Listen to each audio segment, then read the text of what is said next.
शासन के स्तुति गान में शब्द नहीं लिख सकता मैं, और चाहे जितना मोल लगा दो तनिक नहीं बिक सकता मैं। आतंकवाद अलगाववाद से कभी नहीं लिख सकता मैं, कायरता के गीत गजल और छंद नहीं लिख सकता मैं सैनिक के साथ रहूंगा जो सीमा पर खड़ा हुआ, देश के स्वाभिमान की खातिर खुददारी से अड़ा हुआ। लाखों शूल बिछा दो पथ में, एक कदम भी नहीं रुकेगा, और घर घर आग लगा दो चाहे एक शीश भी नहीं झुकेगा। और कितने दीप बुझा दोगे तुम, नित्य नया अब दीप जलेगा, और अब जो दीप प्रज्वलित होगा वो तूफान से भी नहीं बुझेगा।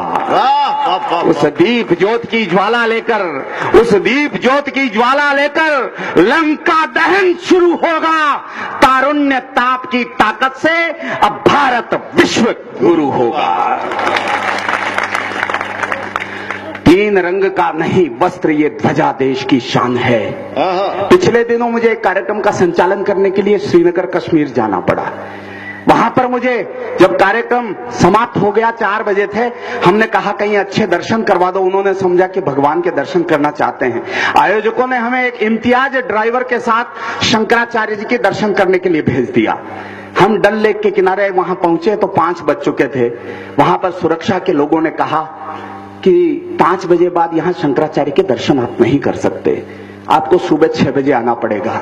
मैंने इम्तियाज को कहा, मैंने कहा इम्तियाज तुम्हारी गाड़ी का तेल भी जल गया और हमें भगवान के दर्शन भी नहीं हुए यार। इम्तियाज की ड्यूटी रात की थी केवल। इम्तियाज ने कहा भाई साहब मेरी गाड़ी का तेल जल गया ना, मेरे जिगर का खून भी जल जाए तो कोई बात नहीं, मैं आपको सुबह 6 बजे लाकर भगवान के दर्शन कराऊंगा। मुझे लगा, मुझे हौसला बढ़ा मेरा। मैंने कहा इम्तियाज तुम्हारे जैसे लोगों के होते हुए लाल चौक पर तिरंगे जला दिए जाते हैं। अब उसने जो जवाब दिया, उसने कहा भाई साहब 68 वर्षों से देश केवल तोड़ने की राजनीति कर रहा है। मैं पंक्तियां पढ़ता हूं कि तीन रंग का नहीं वस्त्र ये ध्वजा देश की शान है, और वतन परस्ती श्रद्धा शक्ति संबल स्वाभिमान है।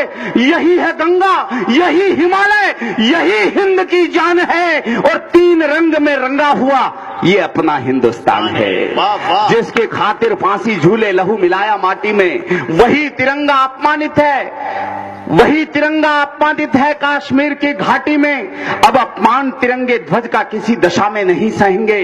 देशद्रोही किसी वेश में देश धरा पर नहीं रहेंगे, और दिल्ली तुम्हें बचाना होगा मान तिरंगे प्यारे का, वरना कैसे दौर थमेगा भारत के बंटवारे का। वरना कैसे दौर थमेगा भारत के बंटवारे का। देशभक्ति के सागर में फिर भीषण ज्वार शुरू होगा। तारुण्य ताप की ताकत से अब भारत विश्व गुरु होगा।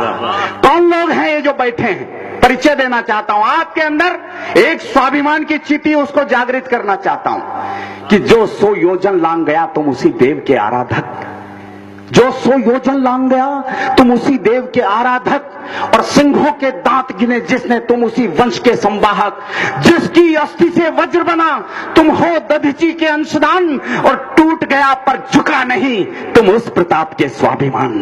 तुम पन्ना तुम झांसी रानी हाड़ी का हो शीशदान, शक्ति में हो वीर शिवा तुम हो रविंद्र का राष्ट्रगान, दृढ़ प्रतिज्ञ हो ध्रुव समान तुम अभिमन्यु का गर्व ज्ञान, विवेकानंद का गौरव गुरु गोविंद सिंह का हो बलिदान, अशफाकुल्लाह बिस्मिल सुभाष तुम भगत सिंह शेखर महान। अरे इतिहास तुम्हारे कदमों में, तुम गौरवशाली हिंदुस्तान। इतिहास तुम्हारे कदमों में, तुम गौरवशाली हिंदुस्तान। इतिहास तुम्हारे कदमों में। इस अंतर्निहित अंतस्बल का अंतर्ज्ञान शुरू होगा। तारुण्य ताप की ताकत से अब भारत विश्व गुरु होगा। भारत विश्व गुरु। इतिहास शौर्य की गाथाओं के भिन्न नहीं हो सकते हैं। इतिहास शौर्य की गाथाओं के भिन्न नहीं हो सकते हैं। बलिदानी पथ वीरों के पद चिन्ह नहीं खो सकते हैं। कुरुक्षेत्र का कण कण मानव रक्तांजलि का प्यासा है। हल्दी घाटी माटी को फिर बलिदानों की आशा है।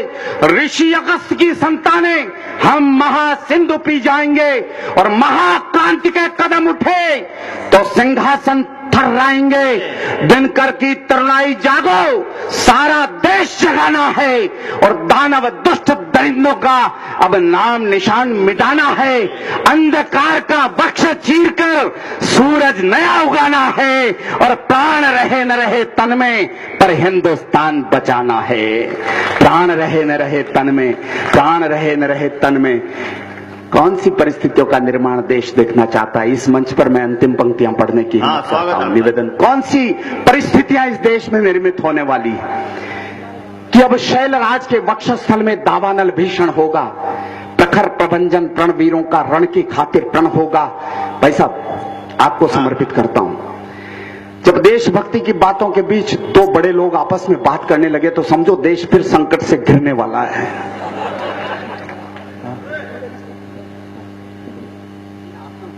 अच्छा नहीं, पहले जरूरी वार्ता पहले करने अपन। अच्छा ठीक है, निवेदन करता हूं।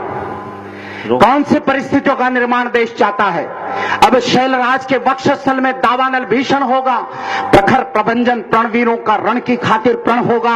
अब सतियों के अवसानों पर शिव तांडव दिखलाएंगे। अब जन्मेजय नाग यज्ञ के प्रण को फिर दोहराएंगे और परशुराम का फरसा फिर से क्रोधित होकर गरजेगा। दैत्यवंश अब राम कृष्ण के अवतारों से लरजेगा। काली नाग के फण काला फिर कालिंदी में कुचलेंगे। रामा युद्ध के अग्निबाण अब रावण वध को मचलेंगे। अब युद्ध क्षेत्र में